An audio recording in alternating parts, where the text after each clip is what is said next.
மேஷ ராசி நேயர்களே, இந்த வார ராசி பலன் உங்களுக்கு எப்படி இருக்குது? திங்கட்கிழமையிலிருந்து ஞாயிற்றுக்கிழமை வரைக்கும் உங்களுடைய ராசி பலன்கள் எப்படி இருக்குங்கிறது நம்ம பார்க்க போகிறோம். இந்த வாரத்தில் மேஷ ராசிக்கு நான் சொல்லக்கூடிய ஒரு விஷயம், மேஜராக ஒரு முடிவு எடுக்க போகிறீங்க. தெரிஞ்சு போச்சு, மேஜராக ஒரு முடிவு, நல்ல முடிவு எடுக்க போகிறீங்க. மேஜராக ஒரு முடிவு, அந்த முடிவு சில பேருக்கு சாதகமாக இருக்கும், சில பேருக்கு பாதகமாக இருக்கும்.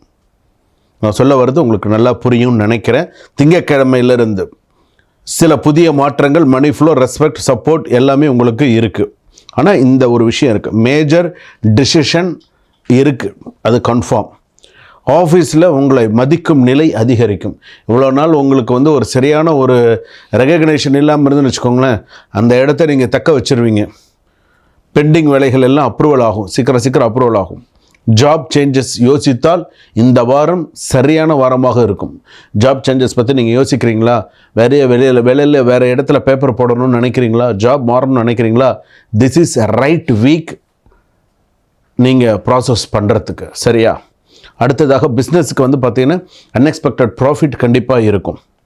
ஸோ கவலைப்படாதீங்க. பார்ட்னர்ஷிப் இஷ்யூஸ்லாம் கிளியர் ஆகிடும், கவலைப்படாதீங்க. நெகட்டிவான சில விஷயங்கள் இருக்குது, ஸ்மால் ஆர்கியூமெண்ட்ஸ் அவாய்ட் பண்ணிக்கோங்க.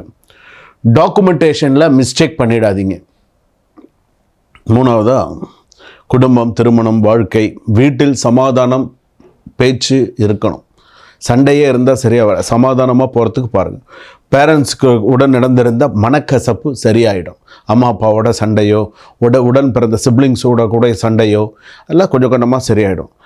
சில பேருக்கு பார்த்தீங்க அப்படின்னு சொன்னால் ஹஸ்பண்ட் அண்ட் ஒய்ஃப் மிஸ்ஸஸ் டேட்டாங்க மீண்டும் வரத்துக்கான வாய்ப்பு வரும். ஹஸ்பண்ட் அண்ட் ஒய்ஃப்குள்ளே மீண்டும் சில சண்டை சச்சரவுகள் வரும். சிலருக்கு வீட்டில் ட்ராவல் டென்ஷன் இருக்கும். வீட்டுக்கு வந்துட்ட பிறகு நெகட்டிவாக வீட்டில் ட்ராவல் டென்ஷன், வெளியில் போயிட்டு வந்த டென்ஷன் இதெல்லாம் இருக்கும். நான் ஒரே ஒரு விஷயம் சொல்கிறேன், மேஷராசி பொறுத்தளவுக்கு குரல் உயர்த்தினால் சிக்கல் அதிகமாக வரும். குரலை உயர்த்தி பேசாதீங்க, நார்மலாக பேசுங்க. கத்துறதுனால ஒன்றும் ஆகிட போகிறதில்ல, புரிஞ்சுக்கோங்க. எப்படி இருக்கணும்னு உங்களுக்கு தெரியும், நான் சொல்லணுங்கிறது இல்லை. ஆனால் சில விஷயங்கள் நான் இந்த வேர்டிங்லாம் நான் எதுக்காக இந்த மாதிரி குறிப்பிட்டு சொல்கிறேன்னு, குரல் உயர்த்தி பேசாதீங்க, அப்போ அந்த இடத்துல சில பிரச்சனைகள் வரும் அப்படின்னு அர்த்தம். அப்போ நீங்கள் புரிஞ்சு நடந்துப்பீங்க நான் நம்புகிறேன். ப்ராப்பர்ட்டி ரிலேட்டடாக நல்ல தகவல் வரும். டிரைவிங்கில் எக்ஸ்ட்ரா கேர்ஃபுல்லாக இருக்கணும். லாங் ட்ராவல் ரொம்ப லக்காக இருக்கும். ஹார்ட் ரிலேட்டட் இஷ்யூ வரதுக்கான வாய்ப்புகள் இருக்குது. ஸ்லீப் டைம் பேலன்ஸ் பண்ணுங்கள். ஹெட்டேக் இருந்தால் சில நேரத்தில் பார்த்தீங்கன்னா மொபைல் பார்க்குறது, சில விஷயங்கள்லாம் ரொம்ப நேரம் பார்க்காதீங்க. கிட்ட வச்சுட்டு பார்த்துட்டு ரொம்ப நேரம் தலைவலியோடு பார்த்துட்டு இருக்காதீங்க. கான்சன்ட்ரேஷன் பார்த்திங்கன்னா கொஞ்சம் பீக்கில் தான் இருக்கும். அதே போல் ஃபாரின் ஸ்டடீஸ் நியூஸ்லாம் நல்லபடியாக இருக்கும். ஆனால் நான் ஒரு விஷயங்கள் சொல்கிறேன், கோபத்தில் எந்த முடிவும் இந்த வாரத்தில் எடுக்காதீங்க. அதே போல் பார்த்திங்கன்னா யாருக்கிட்டேயும் ப்ரெஷருக்காக சரணடையாதீங்க. ப்ரெஷர் பண்ணுறாங்கன்றதுக்கோசரம் இறங்கி போகாதீங்க. உங்கள் விஷயத்தில் நீங்கள் இருங்க, தப்பு பண்ணலன்னா உங்கள் விஷயத்தில் நீங்கள் இருங்க. மணி லெண்டிங் அவாய்ட். திங்கள் தோறும் திருவொற்றியூர் கோயிலுக்கு, திருவொற்றியூர் வடிவுடையம்மன் கோயிலுக்கு போயிட்டு வாங்க. விசேஷம், ஏதோ ஒரு அம்மன் கோயிலுக்கு போயிட்டு வாங்க. செவ்வரளி பூவால் எந்த சுவாமிக்காவது அர்ச்சனை பண்ணுங்கள். இந்த வாரம் ஃபுல்லாக நல்லாயிருக்கும்.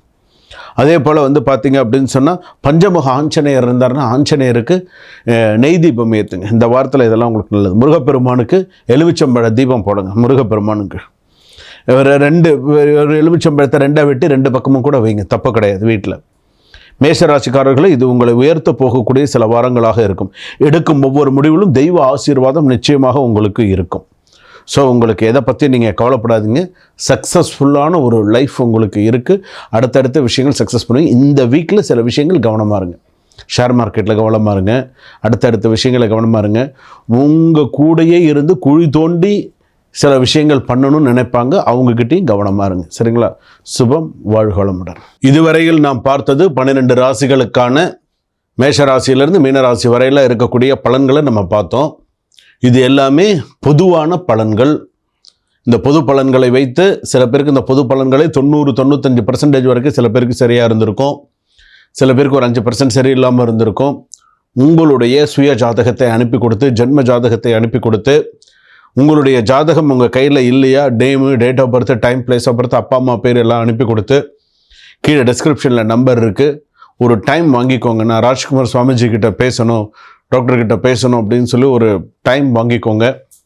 ஒரு டைம் ஃபிக்ஸ் பண்ணிட்டு என்கிட்ட ஒரு 30 minutes or 45 minutes பேசுனீங்கன்னா தான் உங்களுடைய கர்ம வினை என்ன, உங்கள் ஜாதகம் என்ன, உங்களுடைய விஷயங்கள் என்ன, உங்களுடைய இந்த அடுத்த வரத்துக்கு இப்போ நம்ம பார்க்கக்கூடிய இந்த 2026 நமக்கு எப்படி இருக்கும், என்னென்ன சூழ்நிலைகளை என்னென்ன மாற்றங்களை நம்ம அனுபவிக்கணும், எல்லா விஷயங்களும் நம்ம தெரிஞ்சுக்க முடியும். சரிங்களா? அதனால் உங்களுடைய சுய ஜாதகத்தை ஒரு முறை நீங்கள் நேரம் கிடைக்கும் பொழுது நீங்கள் பார்த்துக்கிறது நல்லது. கீழே டிஸ்கிரிப்ஷனில் நம்பர் கொடுத்துருக்காங்க. சரிங்களா? சுபம். வாழ்க வளமுடன், வளர்க ஞானத்துடன்.